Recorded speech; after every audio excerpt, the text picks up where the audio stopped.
இன்றைக்கி ஒரு சூப்பரான பனங்கிழங்கு வச்சு ஹெல்த் மிக்ஸ் தான் இன்றைக்கி ரெடி பண்ண போகிறோம். இதில் நான் ஒரு 20 பனங்கிழங்கு கிட்ட நான் வந்து எடுத்திருக்கேன். ஃப்ரெஷ்ஷாக இது வந்து வாங்கினது. இந்த பனங்கிழங்கு வந்து ஃபஸ்ட்டு நம்ம நல்லா வாஷ் பண்ணிவிட்டு இந்த மாதிரி 2ஆக கட் பண்ணிக்கோங்க. ஃபஸ்ட்டு கட் பண்ணிவிட்டு நம்ம இதை வந்து குக்கரில் இது எல்லாத்தையுமே ஆட் பண்ணிவிட்டு தேவையான அளவு தண்ணி, அதாவது இதில் 1/4 பங்கு அளவுக்கு தான் தண்ணி ஊற்றணும். ஃபுல்லாக தண்ணி ஊற்றக்கூடாது. ஒரு 25 பனங்கிழங்கு வந்து நான் 2ஆக கட் பண்ணிவிட்டு இந்த மாதிரி குக்கரில் ஆட் பண்ணிவிட்டு 1/4 பங்கு அளவுக்கு தண்ணி விட்டு லைட்டாக கொஞ்சமாக உப்பு சேர்த்து இதை வந்து நம்ம நல்லா வேக வச்சு எடுத்துக்கலாம். இது வந்து வேகிறதுக்கு 6லேருந்து 7 விசில் வரைக்கும் மீடியம் ஃப்ளேமில் வச்சு வேக வச்சு நம்ம இப்போ எடுத்துக்கலாம். கொஞ்சமாக மட்டும் உப்பு ஆட் பண்ணிக்கோங்க. கல் உப்பு ஆட் பண்ணிக்கலாம். இப்போ வெந்ததுக்கப்புறம் இப்படி தான் இருக்கும். நான் தண்ணி எல்லாத்தையுமே இப்போ வடிகட்டிட்டேன். இது வந்து சூப்பராக பனங்கிழங்கு நல்லா வந்து குக் ஆகி வந்திருக்கு. இப்போ இந்த 2ஆக கட் பண்ணி வேக வச்ச பனங்கிழங்குக்கு நடுவில் ஒரு ஸ்டிக் இருக்கும்.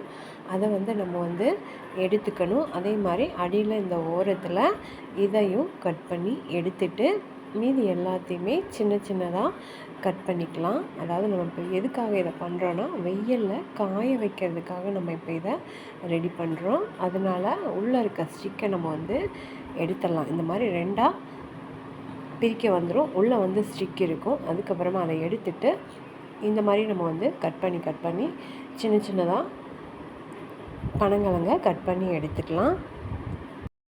இதோட ப்ராசஸிங் கொஞ்சம் அதிகமாக தான் இருக்கும். ஆனால் வந்து இது சூப்பரான ஹெல்த்தி ட்ரிங்க் இது. இப்போ இந்த பனங்கிழங்கு சீசன் இருக்கும்போதே வாங்கி இதை ரெடி பண்ணி வச்சுக்கிட்டா சீசன் இல்லாத போது கூட நம்ம யூஸ் பண்ணிக்கலாம். அடியில் இருக்கிறத கட் பண்ணிக்கோங்க.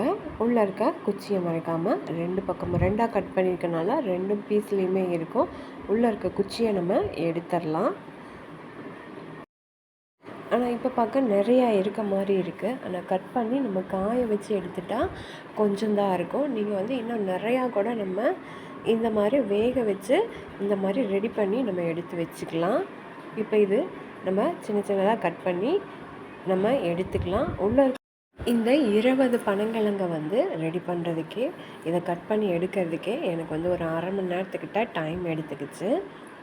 உள்ளே இருக்க நார் வேணும்னாலும் எடுத்துக்கலாம், இல்லை அப்படியேனாலும் நம்ம ஆட் பண்ணிக்கலாம். நான் 1, 2ல் நார் எடுத்துட்டேன், 1, 2ல் நார் எடுக்காமையும் ஆட் பண்ணியிருக்கேன் அப்படியே.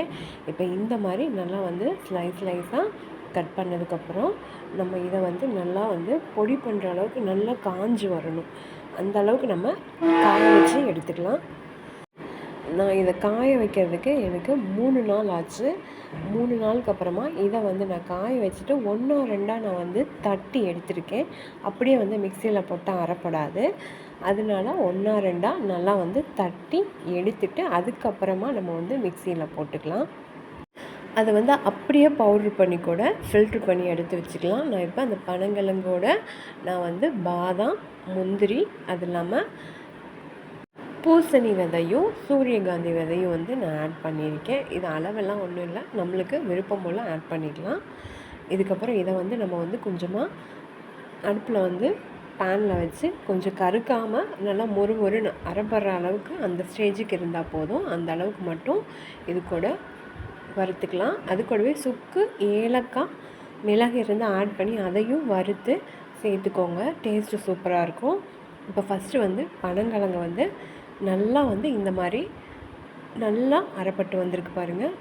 இந்த அளவுக்கு நைஸாக ஃபஸ்ட்டு அரைச்சி எடுத்ததுக்கு அப்புறமா வந்து இந்த முந்திரி, பாதாம் இது எல்லாத்தையுமே நம்ம ஆட் பண்ணிக்கலாம். இதையும் நல்லா அரைச்சி எடுத்துக்கலாம். நான் வந்து ஏலக்காய் வந்து பவுடர் ஆட் பண்ணுறனால நான் வந்து ஏலக்காய் வந்து வறுக்கிறப்ப ஆட் பண்ணலை. இப்போ சூப்பராக ஒரு ஹெல்த் ட்ரிங்க் வந்து ரெடி ஆகிடுச்சு. சூப்பரான ஹெல்த் ட்ரிங்க் இது. இதை நல்லா வந்து பவுடர் பண்ணதுக்கப்புறமா இதை இப்படியே கூட நம்ம இது நல்லா தான் நைஸாக அரைச்சிக்கோங்க. அரைச்சதுக்கப்புறம் இப்படியே கூட நம்ம எடுத்து வச்சுக்கலாம். அப்படி வேணான்னு சொல்கிறவங்க வந்து நல்லா வந்து இதை வந்து நல்லா ஒரு சல்லடையில் வந்து நல்லா ஃபில்ட்ரு பண்ணிவிட்டு நைஸாக பவுட்ரு மட்டும் அதை மட்டும் கூட எடுத்து ஒரு கண்ணாடி ஜாரில் வந்து எடுத்து வச்சுக்கலாம். நான் வந்து எதுவுமே வந்து ஃபில்ட்ரு பண்ணல, அது அப்படியே தான் எடுத்து ஒரு கண்ணாடி பாட்டிலில் வச்சுக்கிறேன். இது வந்து எனக்கு எப்படியோ ஒரு 2 மாதத்துக்கு வந்து இது வரும். ஒரு சூப்பரான ஹெல்த் ட்ரிங்க் இது. இந்த கண்ணாடி பாட்டிலில் இந்த பவுடரை போடுறதுக்கு முன்னாடி நல்லா வந்து கிளாத்தில் துடைச்சிட்டு வெயிலில் காய வச்சுட்டு அதுக்கப்புறமா பவுடரை வந்து உள்ளே போட்டு நல்லா மூடியை க்ளோஸ் பண்ணி வச்சுக்கோங்க. இல்லைன்னா வந்து ஈரப்பதம் இருந்தால் சீக்கிரமாக வந்து கெட்டு போயிடும் பவுட்ரு. இப்போ இதை வந்து நான் பாலில் போட்டு மிக்ஸ் பண்ணி காமிக்கிறேன், எப்படி வந்திருக்குன்னு அதையும் பார்த்துடலாம். நான் இப்போ இதுக்கு வந்து 1 டம்ளர் அளவுக்கு பால் எடுத்திருக்கேன். பாலை வந்து சூடு பண்ணுறதுக்கு முன்னாடியே வந்து நம்ம வந்து 1 ஸ்பூன் அளவுக்கு, 1 டம்ளருக்கு 1 ஸ்பூன் அளவுக்கு ஆட் பண்ணிக்கோங்க பாலுக்கு. இது வந்து கரெக்டாக இருக்கும். கட்டி இல்லாமல் இதை கலந்து விட்டுட்டு நம்மளுக்கு என்ன சுகரோ நாட்டு சர்க்கரையோ வெல்லமோ இல்லை பனங்கருப்பட்டியோ எது வேணாலும் ஆட் பண்ணிக்கலாம். நான் இப்போ இதுக்கு வந்து கருப்பட்டி தான் ஆட் பண்ண போகிறேன். அது வந்து இப்போவே ஆட் பண்ணால் பால் வந்து திருத்த மாதிரி ஆயிரும். அதனால இதை வந்து நல்லா வந்து பொங்கி வரணும். இந்த பவுடர் வந்து ஆட் பண்ணதுக்கப்புறம் நல்லா மிக்ஸ் பண்ணி விட்டுட்டு பொங்கி வந்ததுக்கப்புறமா அடுப்பை ஆஃப் பண்ணிவிட்டு ஒரு ஒரு ஒரு 20 செகண்ட் விட்டுட்டு அதுக்கப்புறமா கருப்பட்டி வந்து நம்ம வந்து நாட்டு சர்க்கரை இல்லை வெல்லம் இதெல்லாம் ஆட் பண்ணுறப்ப சூடாக இருக்கும்போதே ஆட் பண்ணால் வந்து திருத்த மாதிரி போயிடும் பால். இப்போ சூப்பராக வந்து பனங்கிழங்கு பால் வந்து நம்ம ரெடி பண்ணியாச்சு. இதுக்கு தேவையான அளவுக்கு சுகர் வேணும்னாலும் ஆரம்பத்திலே நம்ம ஆட் பண்ணிக்கலாம். மற்றது எதை ஆட் பண்ணுறதுனாலும் அடுப்பை ஆஃப் பண்ணிவிட்டு ஒரு சில செகண்ட் விட்டதுக்கப்புறம் தான் வந்து நம்ம ஆட் பண்ணணும். இப்போ பொங்கி வர ஆரம்பிச்சிருச்சு. இந்த ஸ்டேஜில் வந்து அடுப்பை ஆஃப் பண்ணிவிட்டு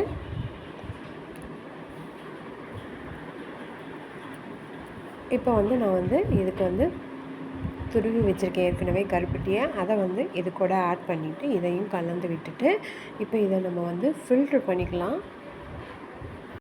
டீ போடுற மாதிரி தான் இதுவும், அதே மாதிரியே டீ வடிக்கிற மாதிரி தான் இதையும் வந்து நம்ம வடிச்சுக்கலாம். மார்னிங் ட்ரிங்க்குக்கு டீ காஃபிக்கு பதிலாக இந்த மாதிரி எடுத்து பாருங்கள்.